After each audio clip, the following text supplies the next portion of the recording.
Salah satu problem kejiwaan lainnya ya, yaitu tidak bisa menerima diri apa adanya. Ya kalau kita itu udah semakin tua ya, ya harus akuilah diriku ini udah semakin tua, semakin lemah dan panggilannya pun berbeda. Misalnya dulu bisa dalam bahasa pergaulan ya, bahasa pergaulan itu kan bisa bisa udah karena umurnya mungkin sekitar 70 tahun. Ya mungkin panggilan pergaulannya engkong atau emak gitu kan ya.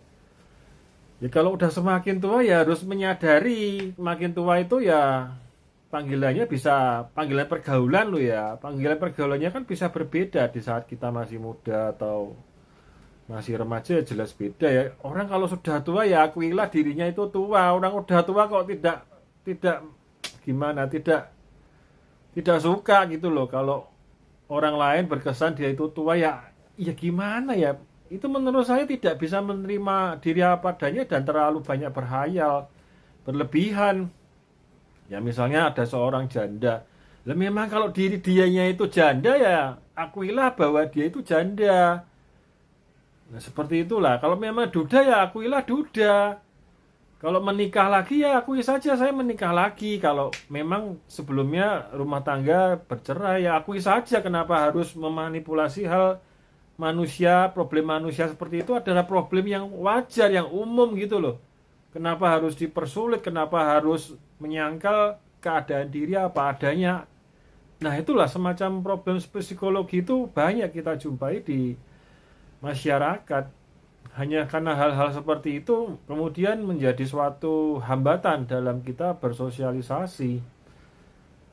Ya silakan ya mau berpendapat yang mana, mau menerima diri apa adanya atau mau berbohong atau mengejar gengsi dan lain sebagainya terserah. Tapi kalau opini saya pribadi, kepribadian saya ya saya berusaha untuk mengakui diri apa adanya, nggak usah berbohong.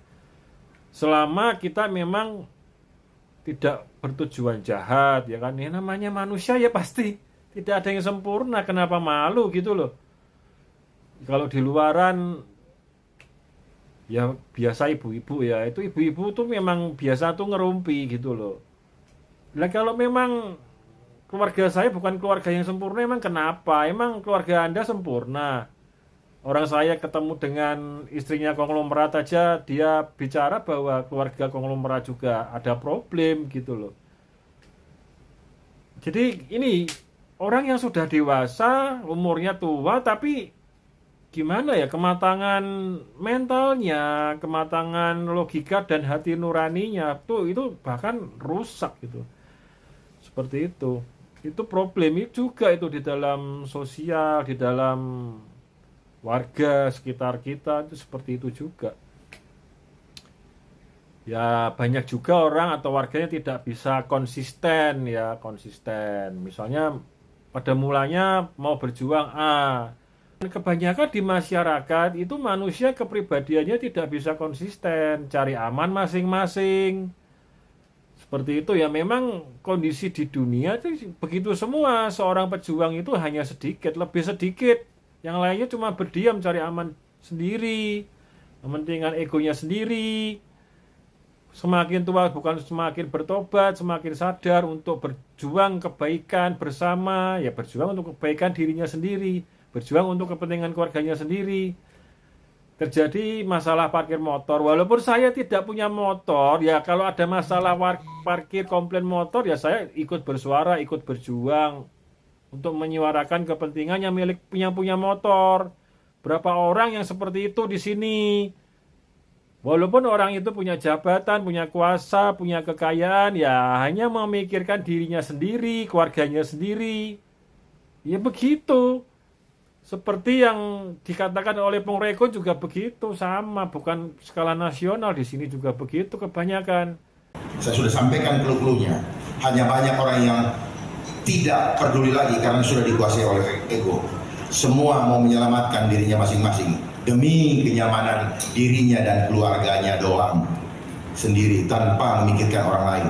Itulah yang terjadi di bangsa ini. Ya kalau memang seperti itu ya tidak usah mempersulit gitu loh, tidak usah bikin iseng pejuang-pejuang yang sebenarnya mewakili kalian untuk ke arah kebaikan, untuk perbaikan kondisi.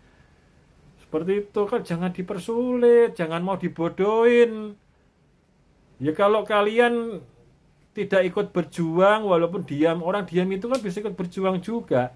Misalnya tidak usah ikut berpartisipasi pada acara-acara mereka yang menzolimin warga, yang tidak memperhatikan hukum perlindungan konsumen, yang selama ini dalam praktek operasionalnya arogan dan suka-suka mereka sendiri, ya tidak usah disupport. Itu salah satu cara dalam tidak bersuara. Ya harap warga itu ya ikut mendukung perbaikan dong. Masa? Ya kalau cuma saya sendiri ya nggak bisa, jelas nggak bisa kalau saya sendirian. Kalau nggak sendirian nggak bisa ya jangan menyalahkan saya, karena kalian sendiri hanya bisa omong doang, kebanyakan bacot, kebanyakan besar mulut aja. Kalau di dalam lingkungan pergaulan yang kecil ya besar mulut aja. Ya, kekayaan, pergaulan luas, kenal orang kaya ini, kenal pejabat ini, itu, tapi tidak untuk kepentingan publik, tidak untuk kepentingan bersama. Terus buat apa? Cuman show-show, bacot mulut gitu doang tuh. Buat apa? Nggak ada gunanya. Kalau itu ngomong gitu ya ngomong sama anak-anak kecil gitu loh, sama orang-orang bodoh ya oke lah. Kalau bicara seperti itu di depan saya ya malah itu menjelekkan diri sendiri. Orang itu kalau punya kemampuan itu ya digunakan untuk memperbaiki keadaan di sekitarnya juga, bukan hanya cuman pamer-pamer doang. Seperti anak kecil, udah tua umur 60, 70 tapi mentalnya, cara berpikirnya tuh anak kecil, nggak bertobat.